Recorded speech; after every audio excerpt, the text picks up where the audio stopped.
ଅଜଣା ଗାଡ଼ି ଧକ୍କାରେ ସାଇକେଲ ଚାଳକ ଗୁରୁତର ବ୍ୟକ୍ତିଙ୍କର ଏପର୍ଯ୍ୟନ୍ତ ପରିଚୟ ମିଳିନାହିଁ। ପାଟଣା କେଉଁଝର ଜିଲ୍ଲା ପାଟଣା ଥାନା 220 ନମ୍ବର ଜାତୀୟ ରାଜପଥ ଢେଙ୍କିକୋଟ ରାସ୍ତା କାଶିଆ ନିକଟରେ ଆଜି ସକାଳେ ଏକ ଅଜଣା ଗାଡ଼ି ଧକ୍କାରେ ଯୁବକ ଗୁରୁତର ହୋଇ ରାସ୍ତା ଉପରେ ପଡ଼ିଥିଲା ବେଳେ ସ୍ଥାନୀୟ ଲୋକମାନେ ଦେଖିବା ପରେ ପାଟଣା ପୁଲିସକୁ ଖବର ଦେଇଥିଲେ। ଖବର ପାଇ ଘଟଣାସ୍ଥଳରେ ପୁଲିସ ପହଞ୍ଚି ଯୁବକଙ୍କୁ ଗୁରୁତର ଅବସ୍ଥାରେ ଉଦ୍ଧାର କରି ଏକ ପିକଅପ୍ ଗାଡ଼ି ଯୋଗେ ପାଟଣା ଗୋଷ୍ଠୀ ସ୍ୱାସ୍ଥ୍ୟ କେନ୍ଦ୍ରରେ ଭର୍ତ୍ତି କରାଯାଇଥିବା ବେଳେ এপর্যন্ত যুবকଙ୍କ ପରିଚୟ ମିଳିନାହିଁ। ଆପଣଙ୍କୁ ଆମେ ଆଉଥରେ କହି ରଖୁଛୁ, ଅଜଣା ଗାଡ଼ି ଧକ୍କାରେ ସାଇକେଲ ଚାଳକ ଗୁରୁତର ବ୍ୟକ୍ତିଙ୍କର ଏପର୍ଯ୍ୟନ୍ତ ପରିଚୟ ମିଳିନାହିଁ।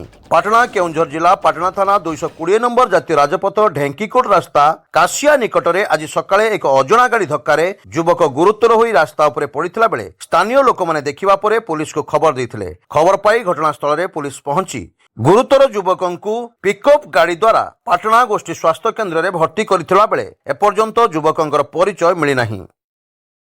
କେଉଁଝରରୁ ସ୍ପେଶାଲ ରିପୋର୍ଟର ଦଶରଥ ବାରିକଙ୍କ ରିପୋର୍ଟ, ସ୍ୱତନ୍ତ୍ର ଓଡ଼ିଶା ଲାଇଭ୍।